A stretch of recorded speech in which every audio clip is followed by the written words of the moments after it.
Imagine winning an entire war without firing a single shot. Seems impossible, right? But that's exactly what happened in the winter of 1945, when 7 German Panzer divisions, the Third Reich's most elite armored forces, with tens of thousands of soldiers and hundreds of tanks, were completely paralyzed, frozen in place. For 6 solid weeks, the German army couldn't move, couldn't attack, couldn't do anything. The reason? One spy, a radio transmitter, and fake radio chatter that nobody suspected was fake. This is the story of how the simplest deception of World War II achieved what bombs and battalions could not. How a perfectly told lie paralyzed an entire war machine. To understand this extraordinary moment, we first need to step back and comprehend Germany's desperation in 1945. The Third Reich was dying. The Allies owned the skies. The Russians were pushing hard from the east. The Americans and British had already taken Normandy and were advancing across Europe. But Hitler still had one last play left to make. In the spring of 1945, the German army planned a massive offensive. It wasn't about winning anymore. Everyone knew that ship had sailed. It was a last-ditch effort to inflict enough damage that the Allies would come to the negotiating table. The operation was called Unternehmen Lüttich, Operation Lüttich. The goal was to punch through Allied lines at Mortain in Normandy and cut off the American supply lines with a daring pincer move that would split the Allies in two. If it worked, it could flip the whole game. If it failed, the Germans would be wide open. And in that plan, the Panzers were absolutely crucial. Without them, the offensive couldn't happen. With them, there was at least a chance. The Panzers weren't just weapons. They were Hitler's final hope of turning an imminent defeat into a negotiation. So picture it. 7 Panzer divisions, roughly 20,000 troops, and about 200 tanks, Panthers, Tigers, Panzers spread across the front lines. They were fueled, loaded, and ready to roll. Everything looked good to go. The German commanders were confident. But there was one problem. A tiny weakness that would turn the whole thing on its head. The German army depended on radio communications. It was their nervous system lose the radios, and the whole machine grinds to a halt. Officers talked to their troops over the radio. Divisions coordinated through coded messages. No communications, no big coordinated attack, and this is where our story really kicks in. The Germans had the best intelligence service in Europe. The Abwehr was feared and respected for being ruthlessly efficient. They were paranoid, and rightfully so, about enemy spies getting into their communications. They'd built top-tier encryption systems, like the famous Enigma machine. They'd trained their radio operators in strict security procedures. They had message authentication protocols in place. The best minds in the Third Reich had dedicated themselves to keeping those lines secure from anyone trying to break in. On top of that, the Germans had something else, the paranoia of a nation on its last legs. When your whole existence is on the line, you don't take risks. You watch everything. You verify everything twice. You suspect everything. The Germans were running on high alert, looking for any threat to their final desperate play. But there was a weakness in this system, a weakness no one had foreseen. There's weakness so fundamental, so rooted in human nature, that no amount of encryption or security could fix it. German radio operators, the guys who ran the communication system, had their own quirks, habits, unique ways of sending messages. Some tapped out Morse code fast, others slow. Some put certain gaps between words. Some had specific mannerisms, their own little style in how they transmitted. They were like radio fingerprints, totally unique, instantly recognizable. And this is where an amazing British spy comes into the story, a guy whose history has basically been erased, someone almost nobody knows about today, even World War II historians. His name was Juan Pujol Garcia, a Catalan from Barcelona born in 1912. But in the British intelligence world, he went by the codename Agent Garbo. Garbo, a name that screams theater, performance, pure deception. And it fit perfectly, because what Pujol was about to do was the most high-stakes game of pretend in World War II. Garbo wasn't a soldier, wasn't a fighter, wasn't your typical spy. He was a wizard at deception, a guy who'd turned lying into a science. For years before this operation, he'd been running the ultimate double-agent game, supposedly working for the Germans while secretly working for the British. But it wasn't a simple flip. It was way more complex than that. Garbo had built an entire fake spy network agents who didn't actually exist anywhere. No real people, no real meetings. But information kept flowing from his made-up contacts to the Germans constantly. And the Germans? They totally believed in this network. They trusted these phantom agents. They paid for information from people who existed only in Garbo's imagination. When the British figured out that the Germans were moving Panzers for a major push, they knew exactly what they had to do. The Germans couldn't find out where those tanks really were, couldn't know when they'd really attack, couldn't know anything about the actual German plan. Because if they did, the Allies would be ready, would take down those Panzers, would turn the whole thing into a disaster for Germany. So the British came up with a plan so crazy it was almost genius. The plan was simple on the surface, but incredibly complex to pull off. Garbo wouldn't just trick the Germans into thinking Panzers were in the wrong place. He'd do something way bigger. He'd invent a complete fake German radio operator with a real-sounding name with radio patterns copied perfectly, who'd start broadcasting from a Panzer division that didn't exist. Messages that the Germans would think came from one of their own officers, sending signals from a completely fake location. Think about how insane that is. Think about how hard. Garbo had to copy the exact style of a real German operator. And he had to do it day in, day out, week after week, without a single slip. One mistake, one wrong word, one transmission pattern that didn't match, one tactical detail that was off, and the whole thing falls apart. And for weeks during that crucial Lüttich operation, this fake operator would broadcast constantly situation reports, position updates, ammunition requests, fuel status, tactical details, unit movements, all of it completely made up. And all of it so perfectly crafted, so exactly matching what the Germans expected to hear from their own guys, that nobody in German intelligence would catch the lie. Nobody could tell the difference between the fake messages and the real ones coming from actual Panzer positions. Here's the thing. When you're looking at dozens of radio transmissions from your own people, with transmission styles you recognize, with tactical information that makes total sense, you don't question it. You believe it. Especially when the signals come from exactly where you think your people are. But how do you fake a radio signature that actually sounds real? How do you copy the transmission style of a real German operator without getting caught? How do you fake not just the words but the whole electronic feel of the transmission? Most people would never even think it was possible. And here's the really tough part. How do you keep this lie going for 6 straight weeks without anyone figuring it out? 6 weeks of daily broadcasts. 6 weeks of danger. 6 weeks of pure stress where one slip, one transmission pattern that's off, one wrong tactical detail could blow up the whole plan. It could expose Garbo and his fake agents. It could destroy British intelligence. It could get people killed. It could cost them the war. The answer is even crazier than it sounds. What Garbo was about to do wasn't just an incredible technical trick. It was pure psychology, masterful acting under extreme pressure, pure genius at manipulating what people expect to see and believe. But how do you actually pull something like that off? How do you get your enemies, the most paranoid people in Europe, to believe in something so fake that they change their whole military plan based on a lie? That's exactly what we're about to see. The weakness was in how the Germans did radio. By late 1943, British intelligence figured something out. The Germans trusted patterns blindly. Every military radio message has a structure, almost like a musical rhythm. Certain frequencies, exact times, call signs. It was like a password, but it wasn't encrypted. It was protected by the assumption that nobody would be crazy enough to fake it.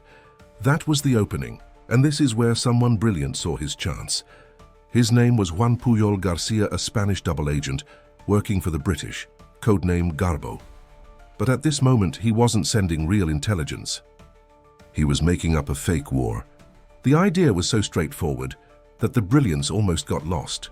No need for complex algorithms, stolen encryption machines, or breaking into German communications. Just guts, technical skill, and knowing how the German military thought. Starting in September 1943, Garbo began broadcasting fake radio messages, pretending to be German military units scattered across France. Every message was carefully built to sound real.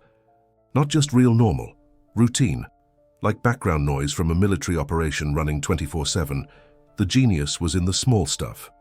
The messages were boring.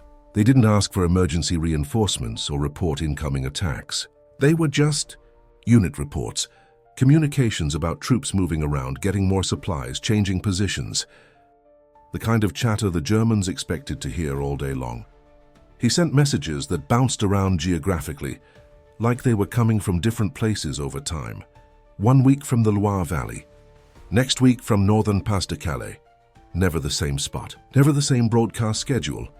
Just realistic enough to be believable, but varied enough to not look fake. And here's the crucial part. Garbo faked the location data too. The Germans didn't just listen to the words, they figured out where the radio signals were coming from based on the signal direction. 3 listening stations in Germany picking up a signal from different angles. They could calculate exactly where that unit was on the map. Garbo set this all up too. His fake transmitters sent out signals that, when the Germans triangulated them, showed up in exactly the right places that matched his fake messages. A Panzer division broadcasting from north of the Loire. The triangulation put it right there. Everything matched. This was the eureka moment. The whole thing was fake, but not through code breaking or technology. It was pure psychology. The Germans believed it because there was no reason not to. Everything lined up. The signals came from the right place. The transmission patterns were exactly what they expected. The content was boring, routine, nothing suspicious at all. The brilliance was simple. A giant deception operation with zero fancy technology. Just paying attention, staying patient, and having guts. From October 1943 on, German listening posts started picking up these broadcasts. Day in, day out, week after week, their analysts listened to what they thought were real military communications. They tracked every unit, every movement, every supply run. All this information went up the chain of command to higher-ranking officers. The German High Command, the Oberkommando der Wehrmacht, made real military decisions based on Garbo's fake information. They updated their maps. They moved real troops to deal with the fake threat Garbo created. They rerouted units. They redistributed resources. They shifted priorities. Here's the proof that shows how massive Garbo's success was. When the Allies sent planes over the areas where Garbo said German units were, they found nothing. The Germans expected one thing, and reality was the complete opposite. The places where Germans thought they had big troop concentrations? Nothing. The units Garbo made up? Never real. But here's the crazy part. The Germans didn't catch on. Or when they did notice something, they just figured the troops had moved exactly what the deception wanted them to think. This operation was incredibly successful by any spy standard. Garbo didn't just fool the Germans about locations. He completely rewrote their mental picture of the battlefield. For 6 straight weeks, from September into November 1943, German commanders made decisions based on a false picture of reality, but a picture that made perfect sense, had evidence behind it, and was impossible to ignore. During those crucial months while the war raged on, Garbo kept the con going by constantly changing things, staying psychologically relentless, and understanding military bureaucracy like nobody else. The guy barely slept. Every fake message mattered to him like life and death, because if he failed, not just he could die, but thousands of soldiers could get killed based on his false intelligence. 6 weeks straight of lies. An entire enemy military's understanding of the battlefield, rewritten by one guy's brains, guts, and imagination. But there's something even bigger going on here, something that explains not just why it worked, but why it worked so flawlessly, that it changed how militaries think about war itself. The real question isn't what Garbo pulled off, it's why it worked so perfectly, so consistently, so repeatably. And the answer is buried in military psychology, something nobody had really put into words back then, a truth about how military organizations process information that would matter for decades to come, across every kind of conflict. Now here's the part that really explains how one guy managed to fool an entire army. Why did it work? 3 words: psychological blind spots. German intelligence officers expected to find multiple radio channels. And what did they find? Multiple radio channels. Classic confirmation bias. You believe something. You see proof of it everywhere, even when a clever spy made that proof up. The Germans weren't just looking for Panzer divisions. They were looking for evidence that matched what they already thought was true. And that made them miss the obvious truth, staring them in the face. Add to that the bias toward authority. The German intelligence system was sophisticated, complex, bureaucratic, and when a system that's sophisticated gives you an answer, people trust it completely. Nobody questions a system they built themselves, so when generals got intelligence reports, exact signals, precise locations, detailed unit info. Nobody questioned it. It came from a trusted system, trained people, official procedures. It had to be reliable. Too reliable to doubt. But here's what's really clever. The German system's biggest weakness was being too good. They expected something complex. Multiple layers of fake operations, sophisticated spy networks, coordinated attacks. They never expected one person. They never expected something simple. They never expected that pure guts and boldness could beat their whole system. This lesson repeats itself over and over. In modern hacking, the successful hackers aren't the ones with fancy technical skills. They're the ones using simple tricks, phishing emails, phone calls, obvious lies. Why? Because complex systems, people expect complex attacks. We look for complicated enemies when the real threat is usually simple, really simple. And then the recognition came. After the war, the British didn't keep it secret. They studied it, picked it apart, made it official doctrine. British intelligence figured out they'd witnessed something new. Psychological warfare without bombs or guns. Victory that only needed a fake radio broadcast and understanding how people, even the smartest, toughest people, can be fooled. During the Cold War, spy agencies everywhere studied this operation like scripture. How do you fool a tough enemy? How do you build a fake world that looks real? Declassified documents from decades later show American, British, and Soviet agencies all put this operation on their required reading list for spies. It became fundamental to how modern intelligence works. The impact went even further. Modern electronic warfare, today's psychological operations, digital misinformation, they all trace back to principles one clever spy demonstrated in 1944. Military schools teach it. Spy courses cover it. Cybersecurity books reference it. One person, one fake radio signal, one insight into how the human mind works under pressure. And it changed history. This points to a bigger truth beyond military history, a truth anyone who's faced an impossible problem should hear. Here it is. Simple beats complex when your defender thinks you'll do something complicated. One smart person can beat an entire organization if that organization operates on assumptions. The person gets better than they do. It's not magic, not luck. It's knowing how people think. It's courage. It's being willing to try something nobody else would dare try. Think about your world, your struggles.